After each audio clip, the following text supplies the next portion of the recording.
Idrottsparken i Kumla 1945. Andra världskriget har precis tagit slut. Och Kumla har för bara några år sedan blivit stad, vilket firades med pompa och ståt. Och Kumlaanstalten är långt ifrån påtänkt. Man har samlats för att titta på Sveriges första jordbanelopp efter freden. Det är en sorts föregångare till speedwayen. Och den stora stjärnan heter Evert Fransson, mer känd som Kumla-Frasse.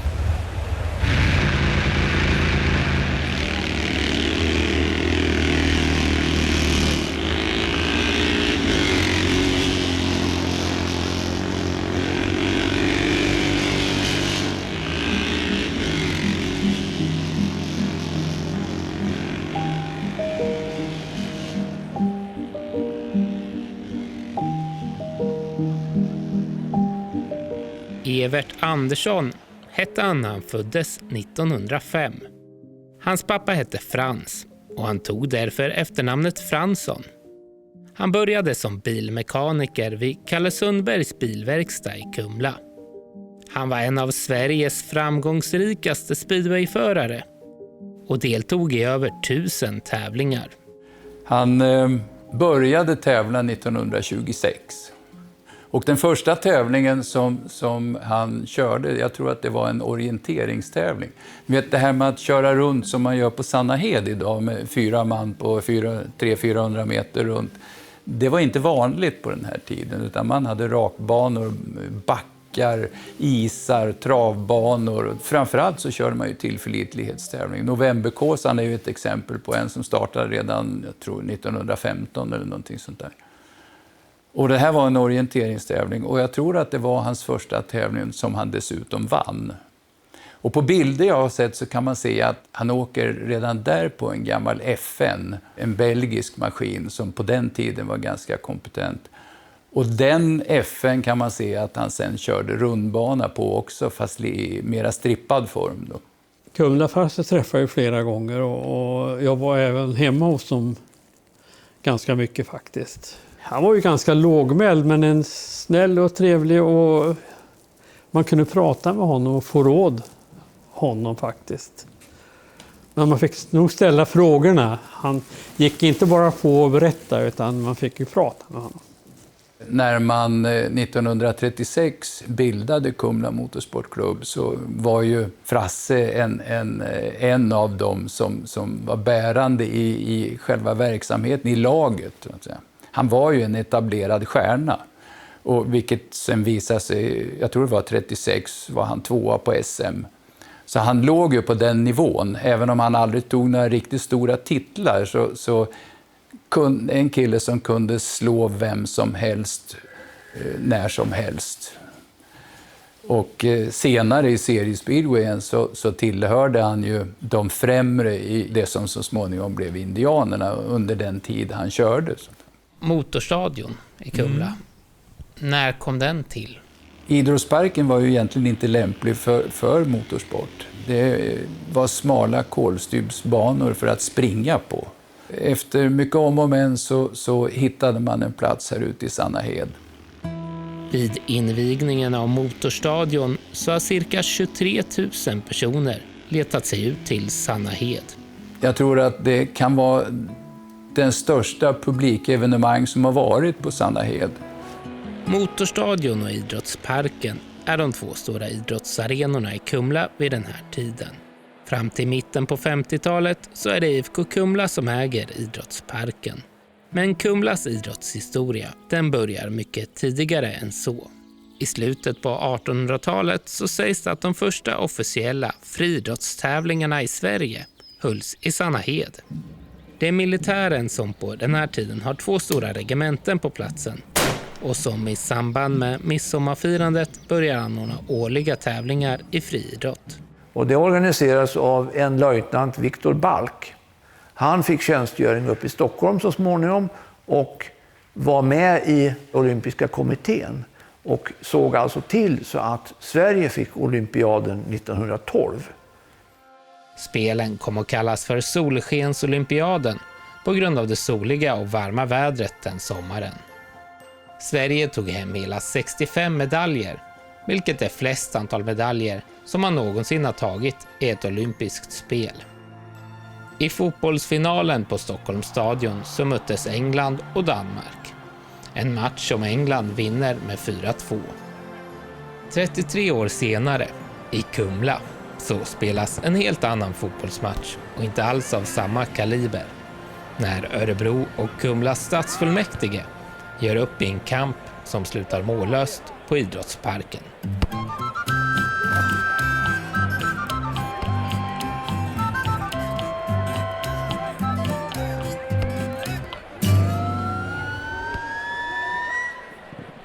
Men här arrangeras inte bara idrottsarrangemang. Barnens dag-festligheterna på 50- och 60-talet lockar stor publik till parken och till hela Kumla.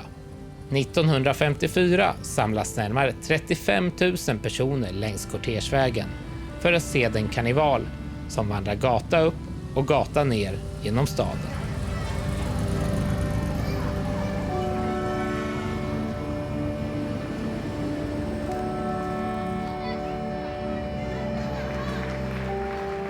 Festtåget kom till på initiativ av läraren och hobbykonstnären John Olander.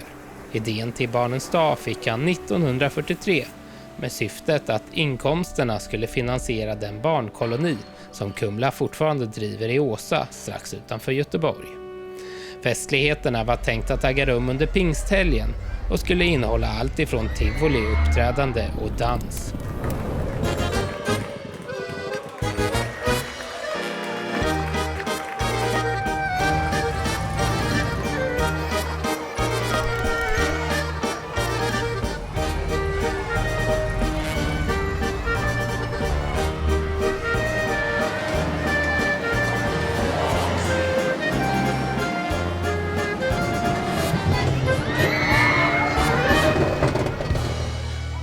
Men det var just dansen som höll på att sätta krokben för hela arrangemanget.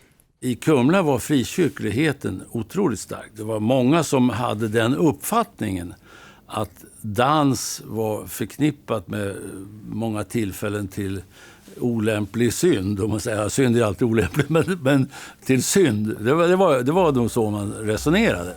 I en skrivelse från Vita bandet så kan man läsa: vi vädjar varmt och innerligt till vederbörande att vår stad måste förskonas från en dylik anordning.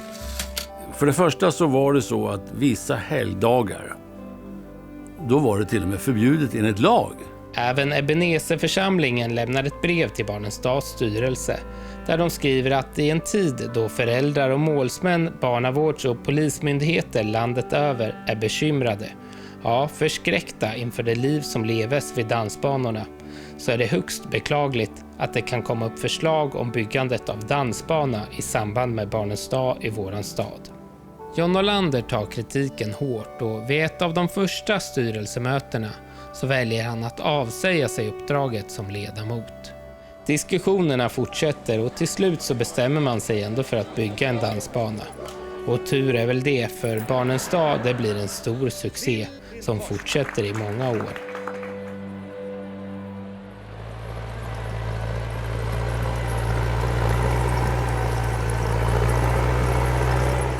I slutet på 50-talet så byggs idrottsparken om. Kumla stad har nyligen tagit över idrottsplatsen från IFK Kumla. Ny läktare, löparbanor och en ny fotbollsplan med dränering. Invigs den 26 maj 1960.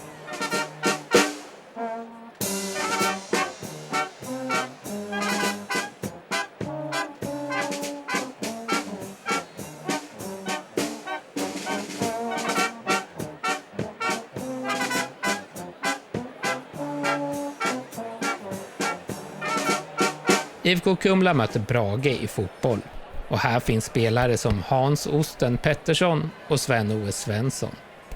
Kumla vinner matchen med 2-0 och ett av målen görs av Åke Eklund. Och så uppträder gymnastikföreningen där de framstående bröderna Gunnarsson är aktiva. Här på invigningen finns ett flertal av alla idrottsföreningar i Kumla representerade. Under första hälften av 1900-talet så var en av Kumlas största idrottsstjärnor, kångaren Werner Hardmo. Han har precis som Kumla-Frasse fått en gata i Kumla uppkallad efter sig. Men en som aldrig fått någon gata i Kumla är Gunda Norrman. Hon är den främsta inom friidrott i länet på 50- och 60-talet. Hon är den som hoppar längst, högst och springer snabbast. Nu för tiden heter hon Fernström i efternamn och är bosatt i Stockholm. Men löpsteget har hon fortfarande kvar. Ja, nu är det många år sedan jag var här och det mesta är sig lika, men så hörde jag när jag gick in då att löparbanorna var borta och det känns lite sorgligt. Min familj kom ifrån Estland. Vi var estlandssvenskar, så att 1944 så fick vi tillstånd som estlandssvenskar att komma till Sverige. Och vi hamnade först ner i Blekinge, men 1949 så kom vi till Kumla tack vare att pappa fick arbete inom skoindustrin.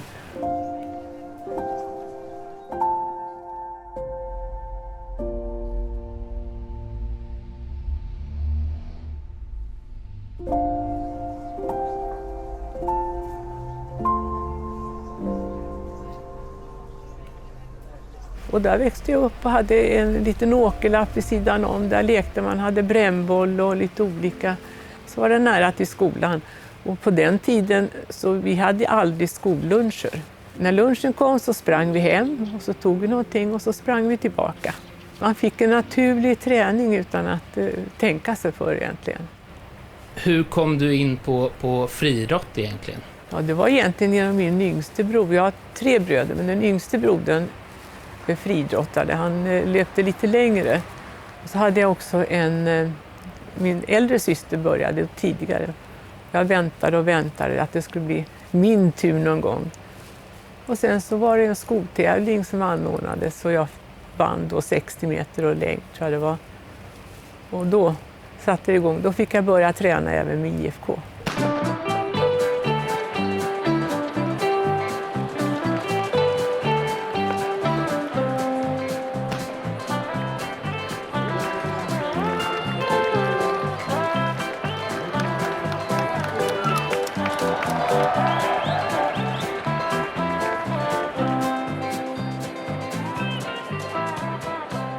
Jag gjorde ju de resultaten så att jag fick ju möjlighet att tävla lite mer runt omkring.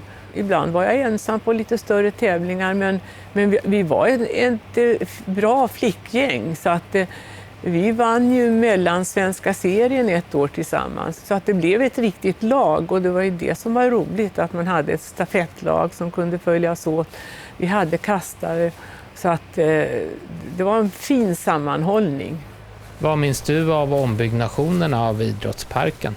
Den andra träläktaren låg ju på andra sidan och den var ju byggd av trä så att den började ju bli gammal och sunkig. Och sen bestämde man väl då att man skulle få en bättre fotbollsplan och lite mera utrymme för friidrotten också. Så att då byggde man upp läktaren på den här sidan och det var ju ett lyft. Vi fick fräscha duschar och bastu och bidéer som vi aldrig hade sett. Vi visste inte vad det var.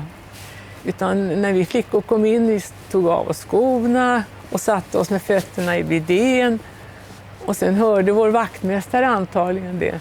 Så efter ett tag så kom han och sa det, flickor, sa han, det där är för ädlare delar och inte fötterna, sa han. Ett annat system när vi låser upp. Vi behövde aldrig låsa upp. Ja, det var mer säkert då för den. Ja. Stort och bra. De behöver lite utrymme. Ja. Vassa armbågar. Ja, det tror jag. Inte förutom när jag är på plan. Ja, det är fint. Duschrummen är ombyggda. Ja, det som ligger det här. Måste det ju vara då om du sa att det var till vänster. För att, ja. Men det är ingen jag kommer ihåg. Nej, du kan inte veta det. Nej.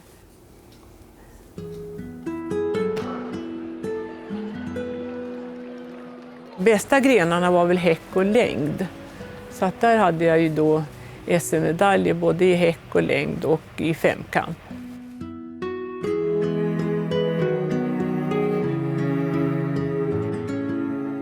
Friidrotten har ju varit mycket för mig och jag träffade ju också Bengt-Göran Fernström som också idrottare och var med i landslaget. Och vi följdes ju åt och tillsammans fick vi då 3 flickor.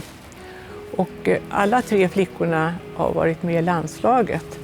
Så att vi är lite unika som familj egentligen, att vi alla har varit med i landslaget, alla 5.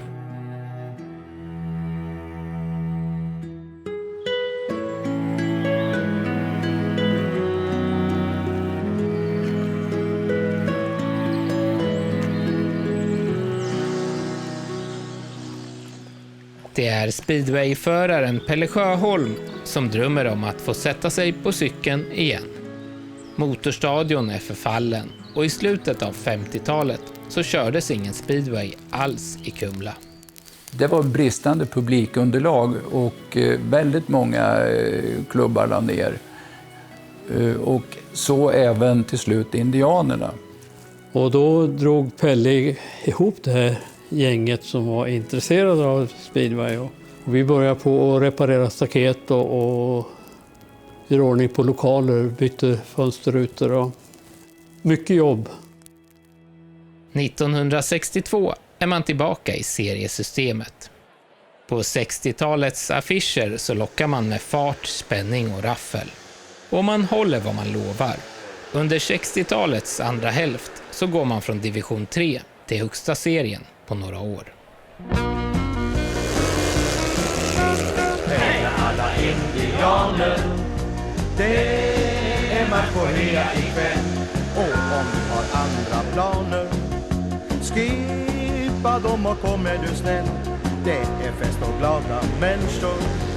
Vi ska vinna matchen ikväll. Ja, vi ska alla hoppas att hösta världen hoppas av indianer röd och blå.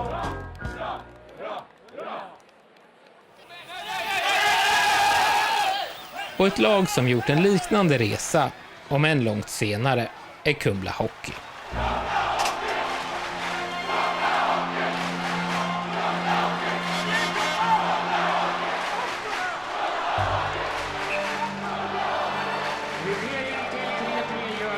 Nummer 15, Hasse Lalander.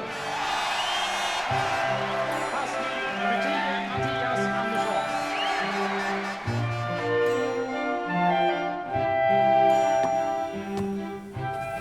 Ja, vi är här igen.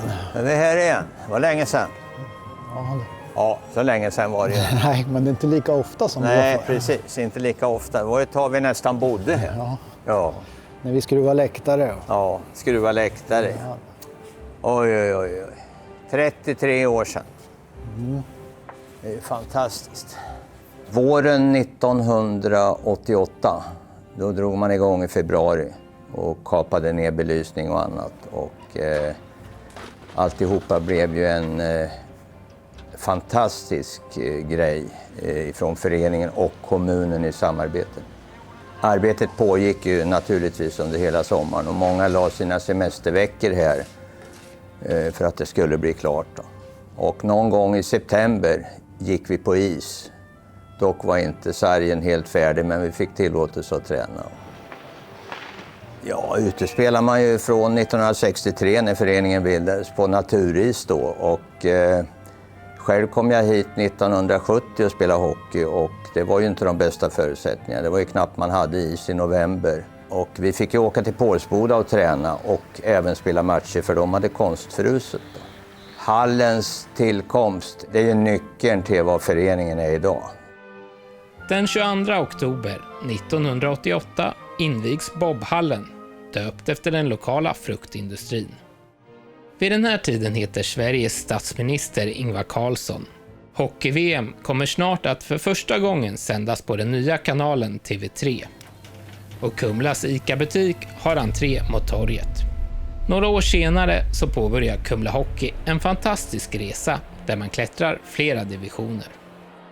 När ishallen hade invigning här 88 så möttes Kumla och Örebro i en uppvisningsmatch här.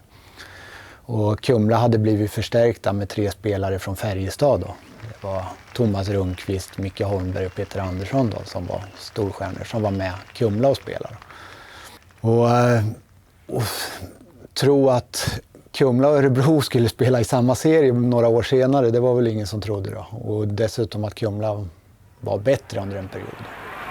Lillebror blev storebror ett tag där. Man fick ett par tränare där några år som utvecklade föreningen riktigt ordentligt. Och då tänker jag inte på mig själv utan jag tänker på Lundström och Kulon då, Bo Lennartsson framför allt. Som jag tror har en väldigt bidragande orsak till den där framgångsperioden. Då. Vad betyder hockey för Kumla? Jag tror att det betyder en hel del för att som det ser ut här ute nu så har ju intresset ökat enormt och vi har ett väldigt fint stöd på våra matcher och alla pratar hockey här ute så att just nu är det ganska kul här ute. Han var tidig i sitt sätt att träna lagidrott, bland annat det med mental träning. Det hade inte varit med om innan och i hockeyn och speciellt all lagidrott men framförallt hockeyn så mental träning var någonting kanske, det var inget man ville hållas med. Det är en machosport och där pratar man inte om någon hjärnskrynklare eller så. Men han fick oss ju verkligen tro på att allt var möjligt och fick gruppen att bli ännu tajtare och föreningen och förstå vad som krävs också. När Bo Lennartsson tillträder som tränare så lyckas Kumla på kort tid avancera från division 2 till division 1. Men att ta sig ytterligare ett steg till allsvenskan är något som de flesta inte ens vågat föreställa sig. Förutom lagets tränare. Mikael Nilsson minns speciellt en händelse på ett träningsläger i Sunne. Vi sitter i ett rum där och det är materialare och det är spelare och det första han börjar med att säga är att vi ska gå till allsvenskan. De flesta spelarna skruvar ju lite på sig och börjar småflina och undrar om man menar allvar med det då. Och en materialare som vi hade då skrattade lite för högt och satt längst fram då. Och det gillar ju inte Kulon utan han spände blicken in och så sa han till honom att tror du inte på det här då vill jag inte ha det in, då vill jag inte ha med under säsongen, då kan du gå ut härifrån.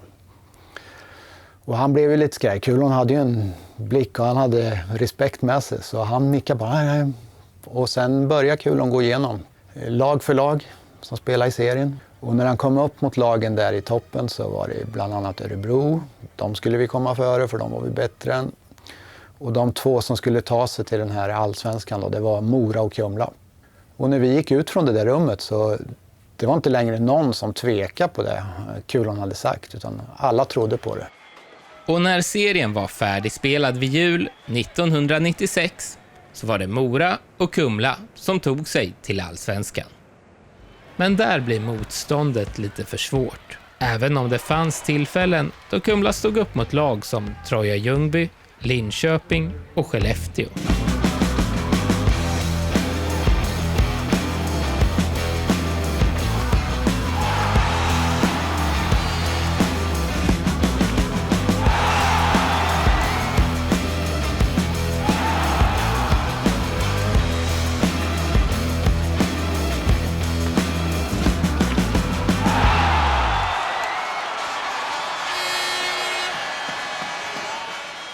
Säsongen därpå så lämnar Bo Lennartsson Kumla för Färjestad där han leder Karlstad-laget till ett SM-guld. Han har blivit utsedd till årets tränare och var även en viktig pjäs i Champions League-hockeyns organisation. År 2020 går han bort efter en tids sjukdom, 65 år gammal. Ja, han har betytt jättemycket. Och det är fortfarande jobbigt.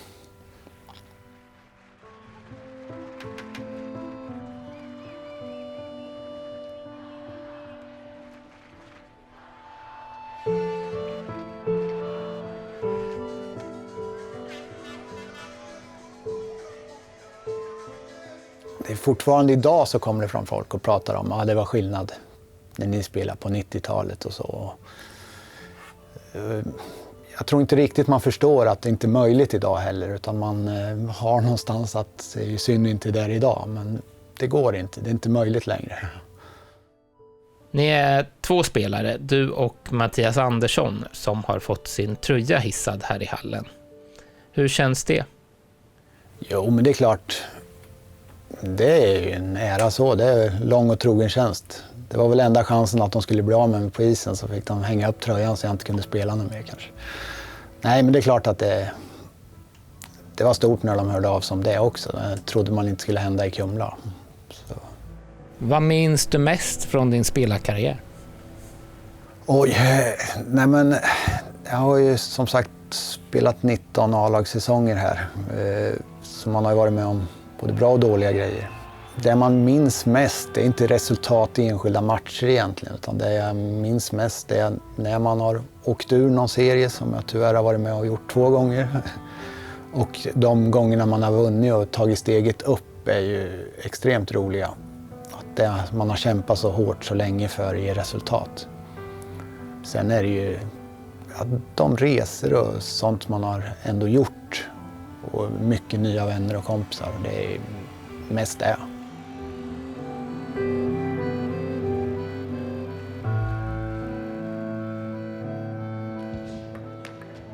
En annan arena som drog stor publik och fylldes på både bredden och höjden var Kumlahallen 1992. Då fick Aga bordtennisklubb förmånen att arrangera en landskamp mellan Sverige och Tyskland. Vi lyckades få hit en extra läktare som skulle byggas upp. Ingen av oss hade någon erfarenhet av byggnation av plank och metalldelar av större format. Men det som var intressant med läktaren, det var ju inte bara byggnationen, utan det var ju sen, det fanns ju vissa säkerhetsföreskrifter som skulle följas, och då kom ju någon och frågasatte hur mycket vikt bär den här läktaren då och så vidare. Så man fick nästan stå och sortera människor i olika viktförhållanden. Vill du vara vänlig och ställa dig lite längre bort där borta? Ja. Och hur många kom det hit då? Ja, hör och häpna, det kom alltså minst 1200 människor hit. Och det är hallens publikrekord, och det tror vi är oslagbart.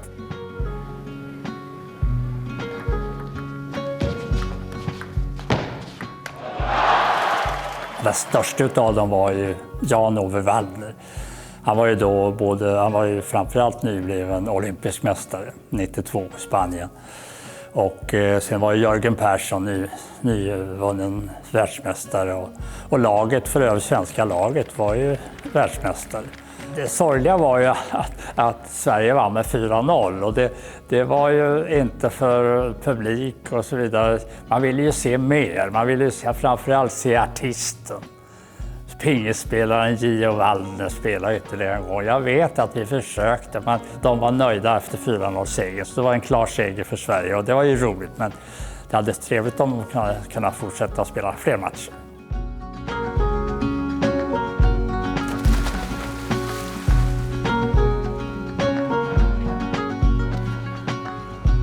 Kumla har arrangerat ett antal stora mästerskap genom åren. Och man har haft framgångar i flera idrotter.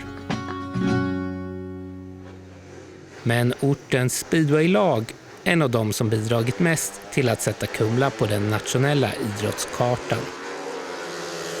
1990 tog man klubbens första SM-guld. Och lagets genom tiderna största stjärna heter Henrik Gustafsson. Nej, det var ju stort, och det var ju lite annan sammanhållning i lagen då också. Man hade inte lika mycket utländska förare, så man åkte ju och umgicks med folk här. Det var ju mest lokala förare då. Så.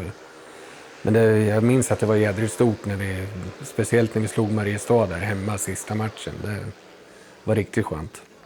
Farsan ville ju att jag skulle köra speedway. Men han ville också att jag skulle hålla på med andra idrotter, så jag skulle få välja själv. Så jag spelar fotboll, hockey, friidrott, terränglöpning, längdskidåkning, judo.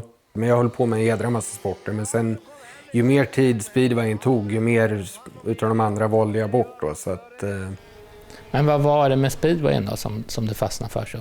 Nej, jag vet inte. Det är väl känslan där att komma in med full gas utan bromsar och ta reda på det i svängen. Ja, det är väl Patrik och Henrik. Och Henrik går om där. Och är i ledningen. 2 är Patrik Pallovara. 3 Mikael Olsson och på sista plats har vi Tony Rickardsson. Ja, Henrik han är en överlägsen ledning. Jag var väl bland de första som började på åka lite ytterspår. Lite bättre fäste men längre väg då, men bättre radius så man kan åka fortare. Nu, idag om du kollar på speedway så åker alla där ute. Det är första hiten man åker efter innan, sen flyttar man ju ut direkt liksom. Henka Gustafsson, vad skulle du säga att han har betytt för klubben? Förlåt mig, men när du säger Henka Gustafsson, jag blir lite rörd av den där pojken. Jag tror han har inte fyllt 16 år förrän han startar i högsta serien. Och går in direkt. Första matchen, 8 poäng.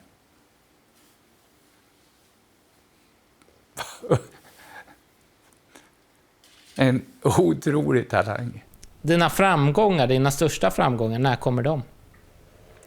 Ja, det är väl som junior där och sen i början på 90-talet skulle jag vilja säga. Då var jag med i absoluta världstoppen. Sen att det aldrig blev något VM-guld. Jag tror jag blev 4 ett par gånger och 5 och 6 och lite sådär. Men... Om man jämför då med Tony Rickardsson då, vad skulle du säga att du saknar något? Jag tror det var att någonstans där i mitten på 90-talet, då var det något år som jag kände att jag åkte bäst. Men jag missade A-finalen på grund av stopp i 5 utav 6 deltävlingar. Det var bara 6 deltävlingar då.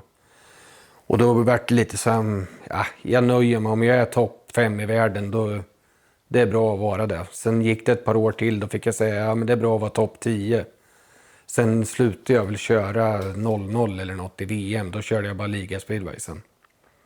Så det var väl lite att jag hade inte samma hunger på att vinna längre. Jag hade vunnit så mycket som junior och knatte och jag visste att jag var bäst i världen, men det strulade med lite stopp och sånt, så då nöjde jag mig med det.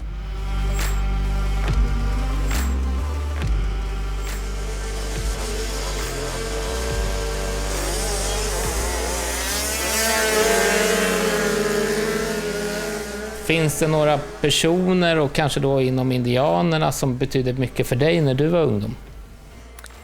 Ja, Åke Fredell var ju gammelgubben i lagen när jag kom upp där, så jag var 16-17 år och vevstaken hade gått av och jag hade tumlat runt i full fart och landat i planket där och slagit i foten ganska rejält. Så jag låg i ambulansen och grinade lite och Åke Fredell kom fram och frågade: hur är det Henka, kan du åka sista hitet?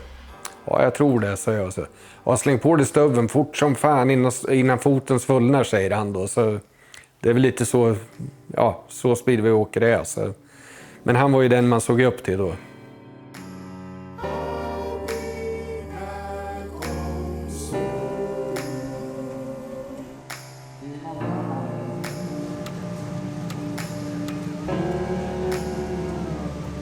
Man blir ju som en stor familj och det är inte bara liksom laget man kör för, utan det är alla lag. Det är liksom på banan så är man fiende, men när man kommer ut i depån så är man bästa vänner igen. Det blir ju som en stor familj, man hjälper varandra när någonting går dåligt och peppar varandra även fast man kör i olika lag. Just nu är det vad jag vet inte några tjejer som kör elitserien. Och det är liksom det jag försöker dra med så många tjejer som möjligt, för att det är inte bara killarna som ska kunna köra, det är vi också.